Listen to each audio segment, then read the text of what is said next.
are back with something new. I am one of your hosts, Amber Solaris, and welcome to the first ever season of Reign of Pain, where we dive into the edges of desire, thrill of endurance, with the art of sadomasochism and pain-related play. So, this is your space to explore, educate, power. Whether you're a seasoned player or you're just beginning your journey into this form of play. So pain play isn't just about sensation, it's about that sense of trust and connection and really transformation. Every episode here will shed light on different techniques, different explorations, journey. Of course, we'll talk about the safety stuff and the inner worlds of people who embrace the sting, the thud, and the different sensations while they surrender to seeing stars. So step into the night and embrace the unknown and find your own version of the Reign of Pain. And of course, as always, a little bit of a content warning. This is listener discretion advised.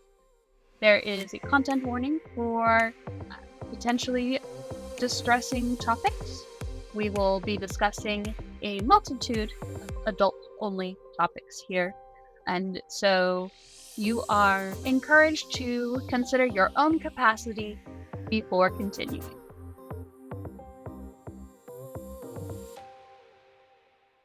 Hey, my amazing pain listeners. It's Miss Kitten, and we're back with season 4, and we're getting ready for the Reign of Pain. I have some amazing sadomasochists coming through my dungeon, and today I'm really excited to offer a very dynamic woman from Virginia. Curvis, welcome to my dungeon, and thank you for your time, and thank you for reaching out to our platform. And on behalf of the whole team, we're excited to welcome you and have you with us. Hi, everybody. Thanks for having me. I appreciate you so much. Curtis, I know that you are a listener of my podcast, so like most of the poor people that I drag in here. So I'm sure you are expecting the first question. But can you just tell me and my listeners a little bit about yourself and how you went from being a normal everyday muggle type human to finding kink and starting this amazing journey? Oh gosh, for me, I was kind of a late bloomer. So I grew up in the Appalachians in West Virginia, and it was a very conservative coal mining town. So I was kind of in my 30s, and about 12 years ago, and I was reading, smut, and I started with some of the darker smut. There was a book called Comfort Food by Kitty Thomas and Stockholm Syndrome and things like that. And that kind of sparked my interest. So I did the deep dive on the internets and started looking her up. And then it brought me to FetLife. And I kind of fell into that and thought, oh, wow, there's way all this stuff on here. And I thought, well, okay, let's jump right in and see what this is about. And so I've always had an interest with piercings, tattoos, things like that. Went to local munches, met some people, fell right in. First scene ended up being a hook pull. And that was my very first scene coming into the community. And it was just, for me, so life altering in the fact that, number one, I could control my pain level, which was awesome. And it was so up my alley and such a deeper connection because I did it with my partner. And that was kind of how I fell in. So it was pretty extreme. You go from conservative to straight to hook pulls. And it was funny because the community, some of them said, you're going straight to this. You're not stop and go. You're not, and I said, no, I've had piercings. I've had tattoos. This is what I'm drawn to over here. And that's kind of where I ended up. Tell me a little bit about the hook pull and the first experience. So when we were at a party, and it was a friend of mine, and he had brought out his needle kit, and I was like, ooh, this is within my interest. And at that point I had, you know having piercings and stuff, I was aware of fakir and things and body modifications, and have already explored BME and all those internet things. Um, and he brought out his hooks, and he said, "Yeah, we do hook pulls with these." And of course, immediately I needed to know. Um, but I volunteered to be the victim, and he ended up hooking me up in my chest, and hooked me up to my partner, and let me pull against. And I remember just this sense of peace that just came over me, and the whole room washed out, because there's other play going on, and it was a pretty large room with lots of play spaces. And I remember the room just going really quiet, and I don't remember seeing anybody else in the room, but just sitting with myself and knowing that my partner was holding the strings, but I could lean away and feel that burn. And it was such a peaceful place for me, that was, once it was done, I was sold. I think and I relate very much to the one prick in your hooked philosophy as far as sharp things go. Like I'm sure I was hooked years ago with my first piercing when I was having my ears pierced as a kid. Like I think that was a start for me, and I never even realized it. It's lovely to be able to share the journey with you, and um relate a lot to that sense of peace and that sense of calm, and that yeah, just how empowering it felt afterwards as well for me. Yeah, so really thank you for sharing. And your journey is obviously expanded, and you have now explored a few more things. Can you share with me a little bit about what things you enjoy pain-wise, and what else tickles your fancy? So for me, I kind of came into it thinking I was going to be a bottom, and of course through the years that has changed to where I realized I was kind of more of in the sadomasochistic realm. But and then it evolved even further. I have always been a little, and that has just been there from, that was before kink. I was a little. My grandmother and my mother, there wasn't a name for it, but they do age regression, or had. So I had always just, there wasn't a name for it. And when I came into kink, there became a name for it, and I realized what it was. And so that's always kind of been a little bit there. And people would tell me when I would play and top other people that I would giggle and things like that. And they saw the little part of me come out. And then of course I started getting into needles where I was topping people, and I realized that my little liked that a whole lot.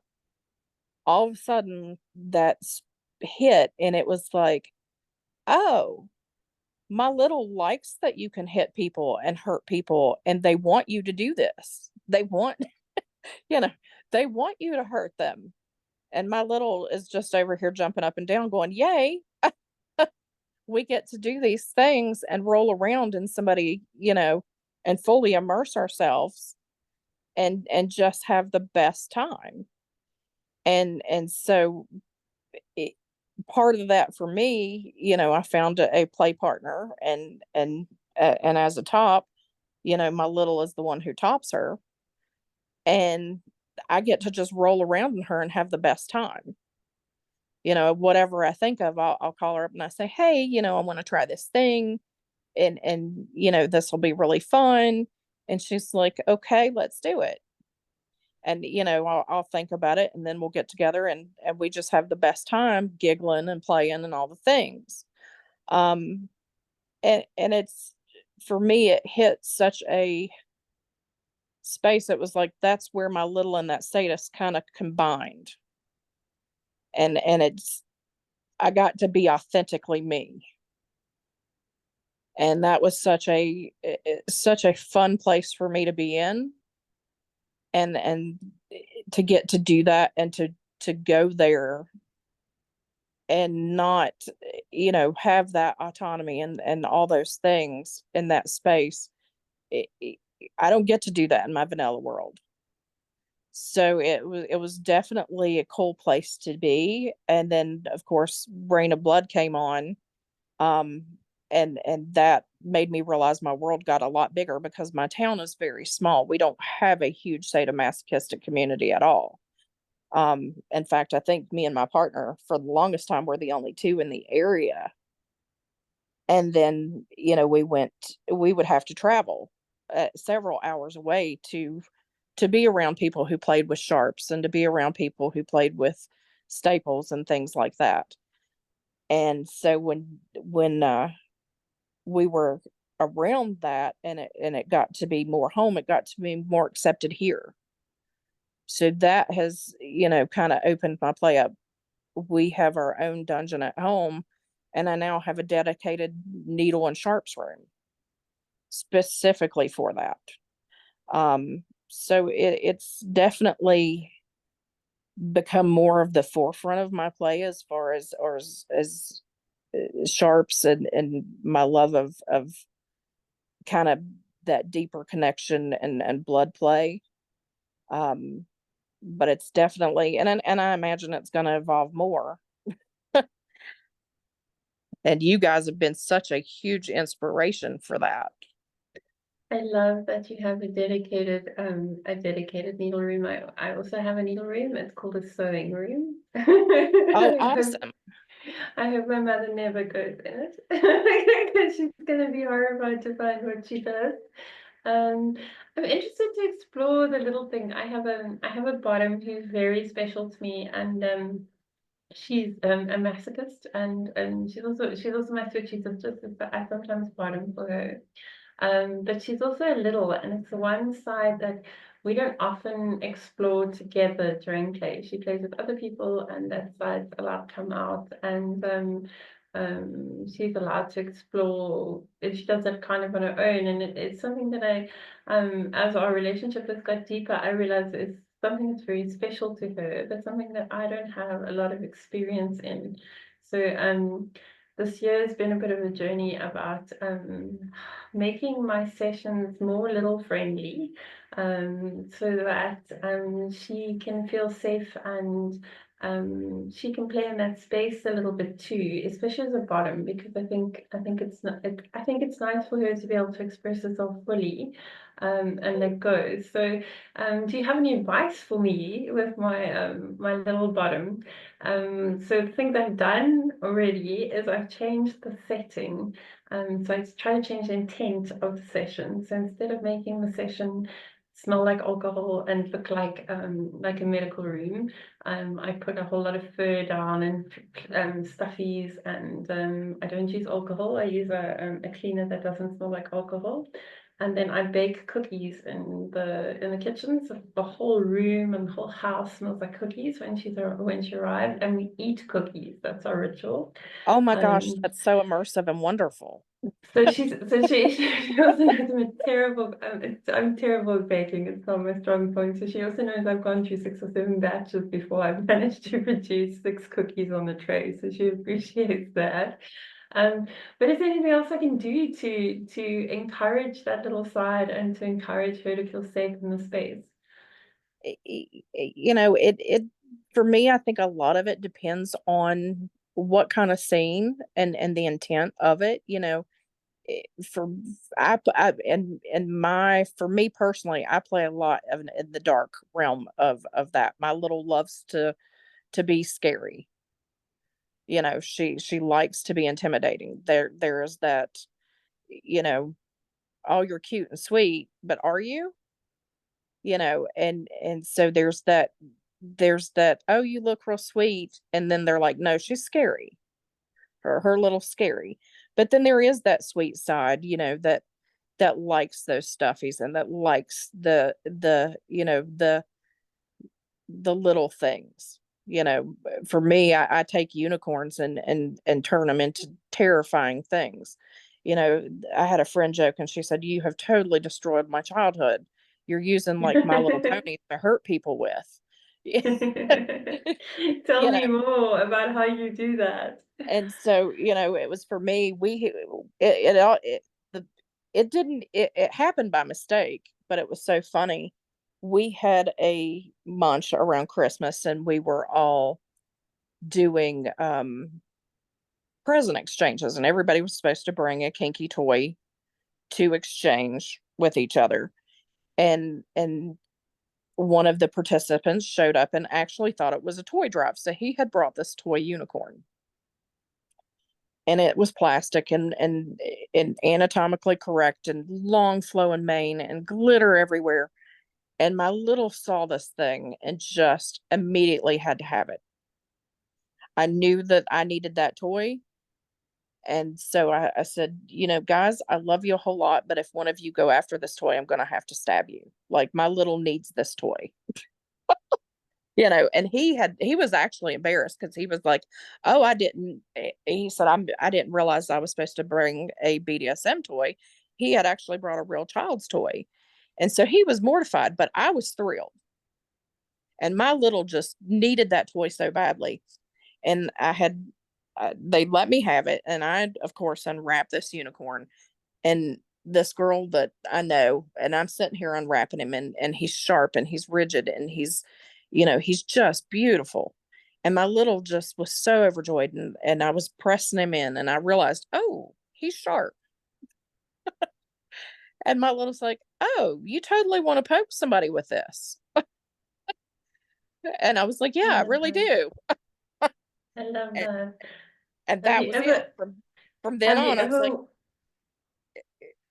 ever I'm sorry. have you ever watched Curvis? Sorry, I'm just totally interrupting. My mind went on like a totally other tangent. Have you ever watched a cartoon called Carl the Llama? No, I have not. You have to Google Carl Llama, and then there is Charlie the Unicorn. Your little will absolutely love. They're designed by the same human being, and it's very dark humor. So Oh, I'm sure. Then I'm please, sure that I will absolutely love it because that is where I please, live.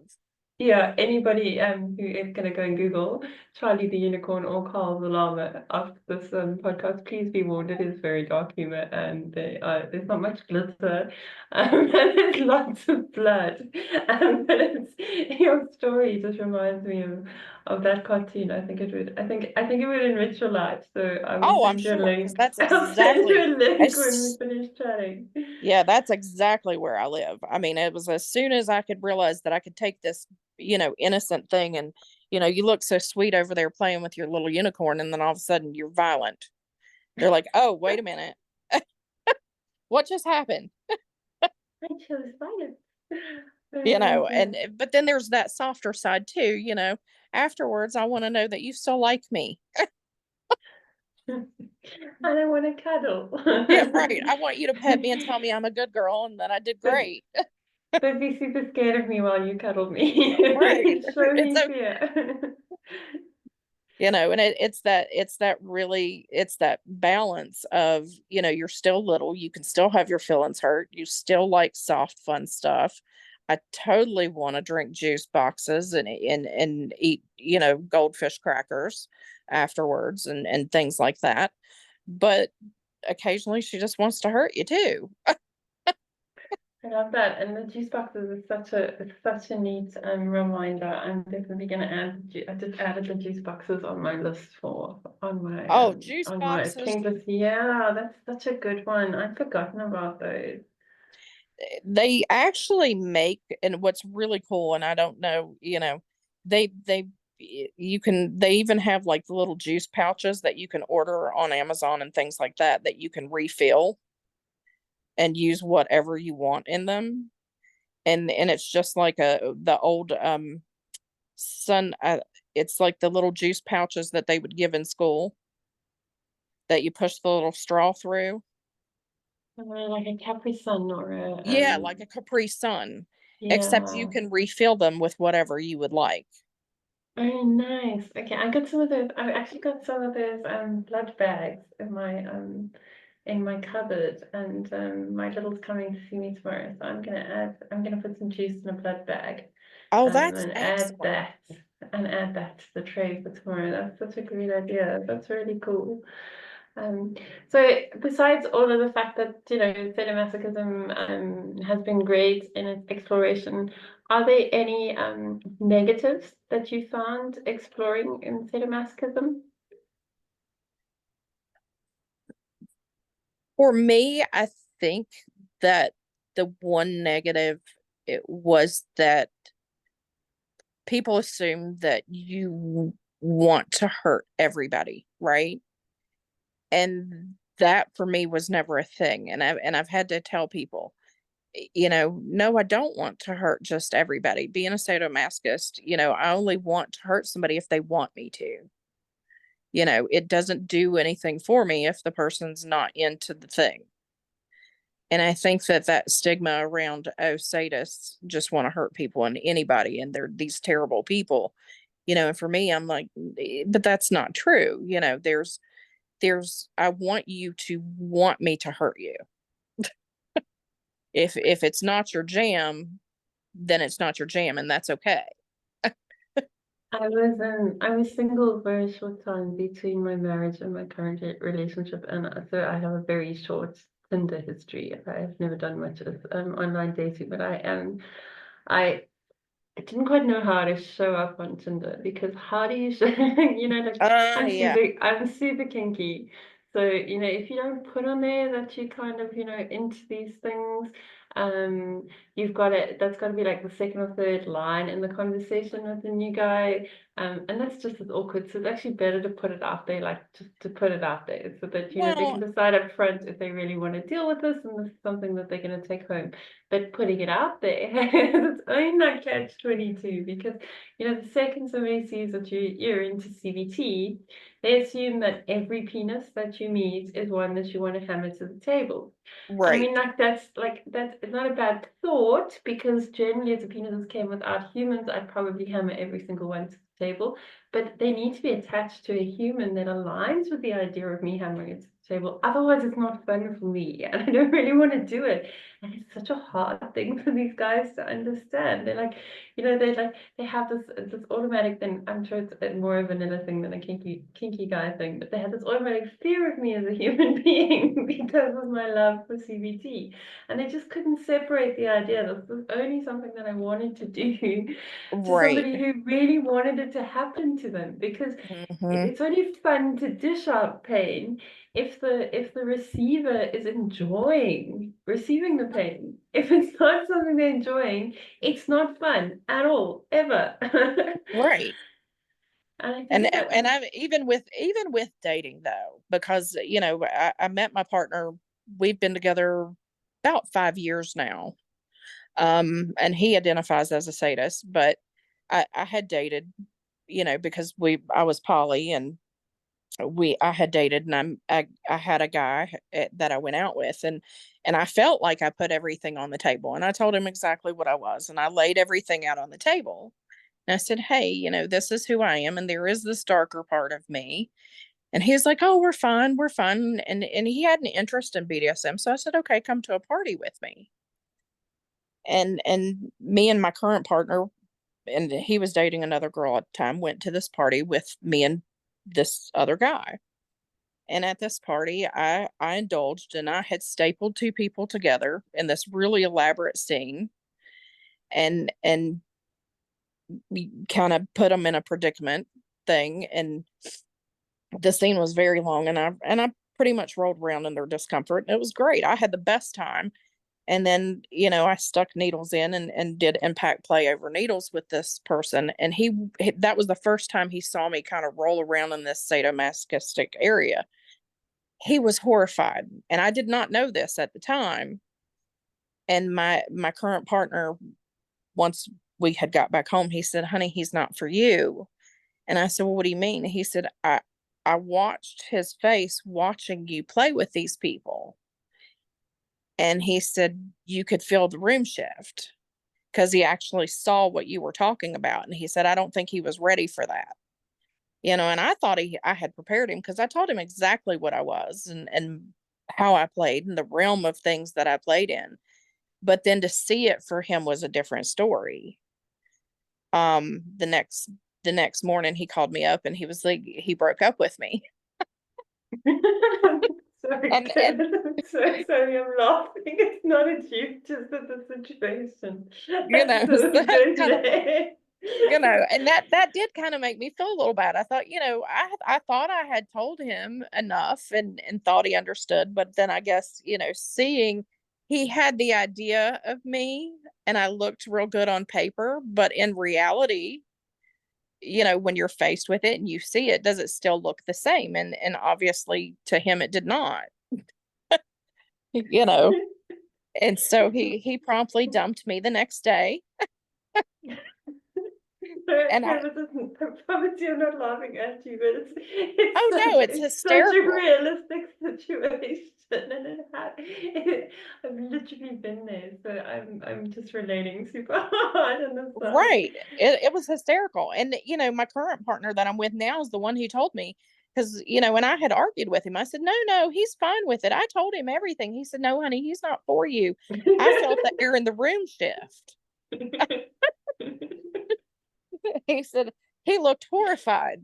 And Yeah, I, jokes aside, and I think there's a moment in that realization and like a self-awareness thing that you are capable of those things and that you're capable of going to that dark place. And you need to be able to reconcile that with yourself. And it's a bit of a journey and a bit of a process. it really is. It is because you look at yourself and you're like, okay, I am this monster. I am the monster under the bed sometimes.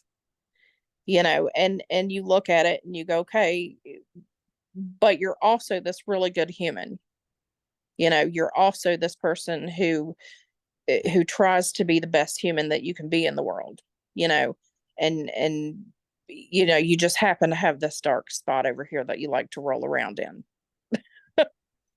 And Right. it's that learning that balance. I think for me the biggest thing was in the beginning of my sadism journey, and I say beginning, but I was chatting to a friend of mine the other day, and she was saying to me, "Do you remember when we were 13 and we came for a sleepover and we tied my brother down and we put the electric belt, her mother's weight loss belt on him? Do you remember how hard we laughed at that?" And I was like, "Yeah, I do. That was fun." So maybe the beginning of my awareness of my sadist journey is slightly later than my actual journey started. And yeah, and just finding boundaries that I could trust myself with.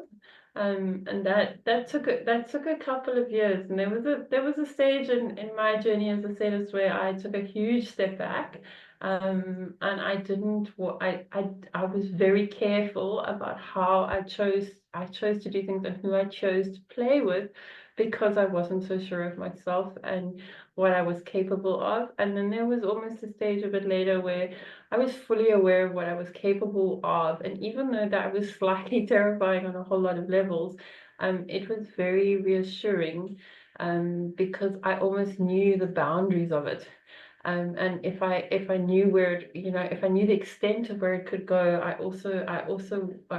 didn't have anything left to fear. And once I didn't have anything left to fear, I could work out what boundaries I needed to set for myself in that realm to be able to enjoy it and to still be able to live with myself afterwards. Right. Right. And for me that was one of mine that I immediately had to recognize is I need to have some kind of connection. I need to feel something. I have to like this person. I need to want to have engagement. I typically, I don't do a lot of pickup play. I will give people their first, sharps if they have an interest as an educational thing. But for me to fully roll around on someone in a scene, I kind of have to have a little bit of deeper connection. And that's just one of the things for me that I'm most comfortable with. Um, but that was definitely about finding my own boundaries and where I felt the most comfortable. Yeah, I think if I played with somebody I didn't like, I'm not sure there wouldn't be more dead bodies in the world. Right. Yeah, and I definitely agree with that, and it's also there must be an equality in the relationship, and that sounds weird, especially because a lot of this is there's a power dynamic. I don't play much in power dynamics. The equality I talk about, like I must see them as an equal. Otherwise, it's dangerous for me. That's fair. You know, for and I don't know that people you know, that's the other thing. It is a power exchange. You know, they're sharing their body with you. You know, it's their energy exchange. It's to me, I think that is such a powerful way to play sometimes, and such a deep and emotional experience, that, you know, for me, having that connection, because it is such a powerful thing, for me, sometimes having that connection, that's necessary to really get to that headspace. You know, I'm gonna get to that headspace that I, you know, can completely just roll around in somebody if I have that connection. Yeah, You I know, love at that. that point it's not service topping. I get to roll around and actually give more of myself. I love that, and I think the reminder about the connection is so important. I think when I teach a lot of newbies and I do a lot of welcome to kink stuff, and the one thing that I try and implore on all these beginners is that beginner is the wrong word because we're all beginners in some sense, but on all the first time explorers is the fact that you're literally trauma bonding with somebody. You need to pick your Mhm. partner carefully because that's a bond that you want to share with somebody who matters, and who you want to invest time with. So you need to do a little bit more more homework than you would do picking up somebody at a bar. Exactly. Um, yeah, and I think that that's the one privilege that the community's given me is the fact that I have these incredible connections because I get to bond with these humans and then spend time with them afterwards when we're not doing crazy things. Um, yeah, so um, great points, and great to hear it coming back from across the sea. The sadomasochism thing's been interesting to talk about because um, it's not something we talk about super honestly. Like we don't get to tell people like super honestly, like, hi, my name's just Kitten, I'm a sadist. Like that's not like my opening line. Like and just sitting here thinking about it, like I would rather tell people I'm a CBT mistress or I do sharps or like Right. I probably wouldn't use sadist as a descriptor, which is interesting. Like it's interesting. I think there's a little bit of self-reflection behind that as well that I probably need to do. But yeah, super interesting. Do you play on the other side of the slash at all anymore? Do I what now? Sorry, do you play on the other side of the slash? Is there any pain you still enjoy receiving? Oh, absolutely. So I bottom for my partner. So I top for females mostly. That's going to change because of you. Um, I'm adding one male. In the 12 years that I've played as a top, I've never done CBT. I've never wanted to, right? That's just not been part of my wheelhouse. Um, but watching your class, my little just saw you indulge in this CBT scene and the blood and all the things, and my little said, "Oh my gosh, I have to do this now." And I've never had an It, interest in it before, so now I'm adding that. Um, and I just have to say, like, I'm fully behind your little. If your little needs any help, yeah, my little was any bad thrilled. suggestions, Yeah, my like, little's like, she's like, please let me do CBT. I need to do this now.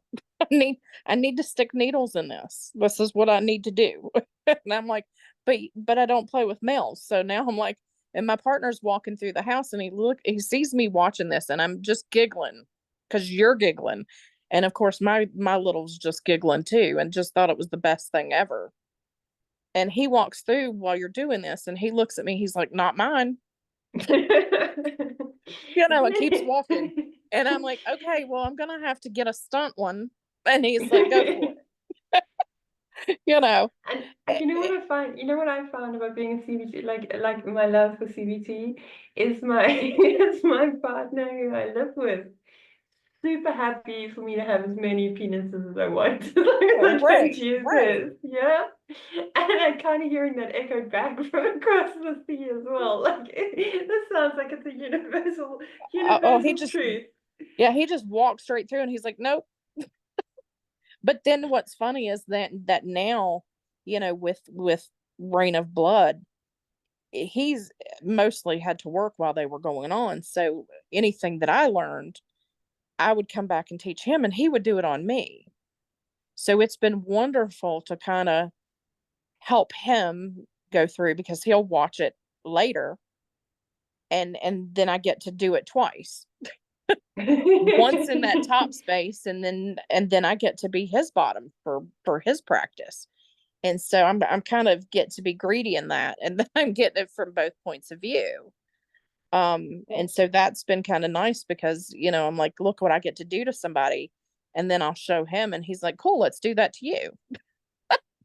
What is your favorite thing that you guys have tried from Rain of Blood? From Rain of Blood, so I was not. I think for me it was the pigtails and the curly cues, and then also learning to suture, and doing a lot of that. So suturing is one of the things that we have picked up, and he's starting to do more to me.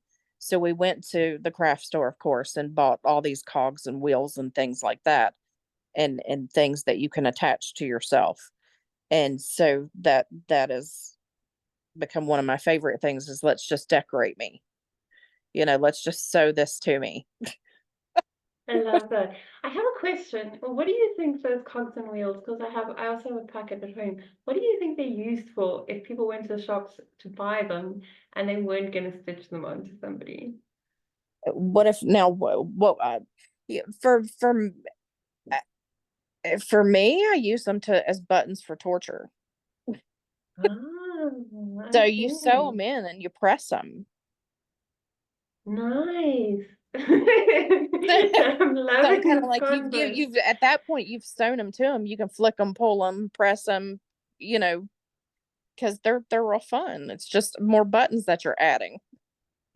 I want to make a doll, like a punishment doll, and I think that that's a brilliant addition to add. There is some buttons that then you can press to evoke different reactions. That's amazing. So after all these ideas are flooding through your head, what is still on your bucket list for this year? This year is nearly over. That's my big CBT scene. So Yay!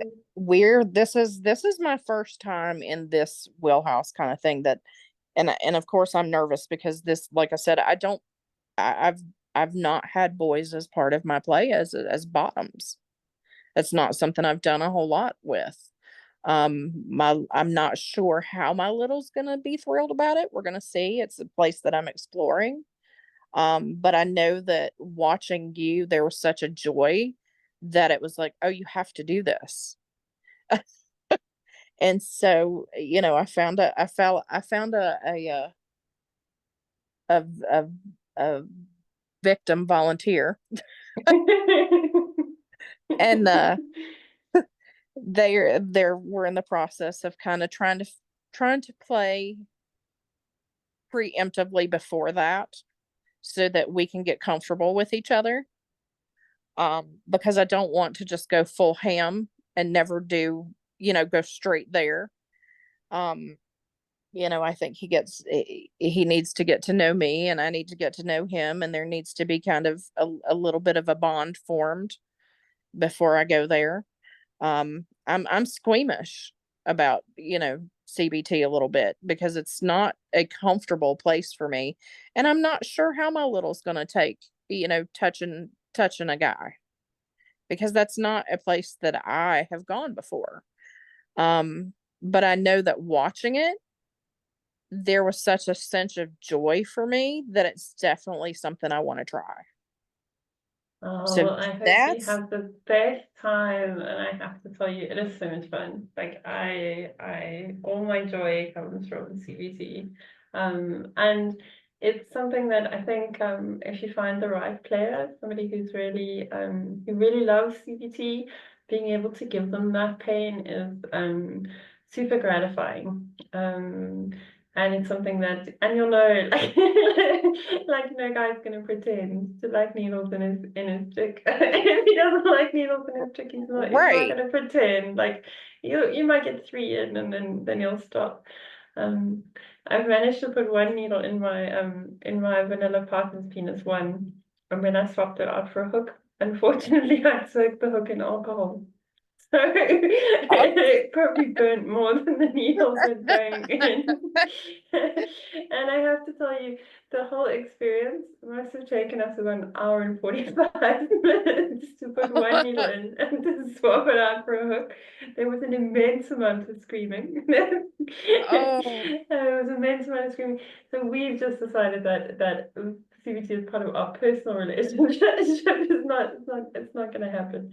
As much as I'd love it to, it's not going to happen. But I wish you the best on your journey, and yeah, it is so much fun. And but again, it's about finding the right player, somebody who really loves that feeling, and loves handing that over to somebody else. And yeah, I'm excited to hear where you go and how it turns out. yeah, I'm nervous but really excited because watching you was so inspiring and seeing you giggle. When you giggled, my little just giggled. I'm sitting there drinking coffee with my cat watching this in the morning, and you're just giggling, and there was such a joy that I was like, "Oh my gosh," I was so thrilled, and my little just wanted to do it so badly because I could see the joy that you had. So now I'm like, "Okay, I can do this." I can do this. We wish the best of luck, and we're going to see you on Reign of Pain, and we can't wait to see your class. And we're very grateful for you joining us. If my listeners want to reach out to you, where can they find you? I am on FetLife as Curvis. Um, that is where I am currently. Don't have any other social media up yet.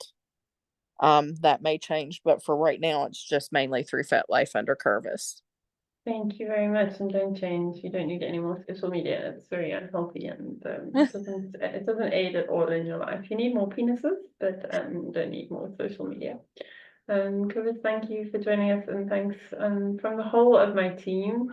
We're excited, and we're excited to host you, and we're really grateful that you connected with us and that you shared your time with us. So lots of love from me and the rest of the Rain of Blood team for having this chat. And to my listeners, guys, if you haven't got your Rain of Pain tickets, I don't know what you're doing with your lives. You need to get sorted out. We have an early bird sale. We've opened a second batch of early bird tickets already, so we already sold a super large amount, and we're super excited, and we hope that you're going to be one of those tickets. If you need a scholarship, please, we have a full BIPOC scholarship, just reach out to us. If you need a normal scholarship, please reach out to us as well.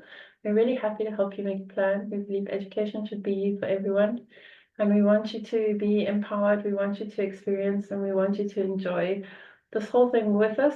So give us a shout, send us a DM, drop us a note. Keep on listening. Thanks to all my listeners for the time. I can't believe we're in season 4 and you guys are still fucking here. I'm surprised every day. I'm really grateful for the community that connects with me through this and for all the messages that I get. You guys make my life better, so keep on sending them. Yeah, and that's all for me in my dungeon on a very satisfying Saturday after speaking to this amazing little. So from me in Cape Town, that is very sunny at the moment. Lots of love and kitten kisses.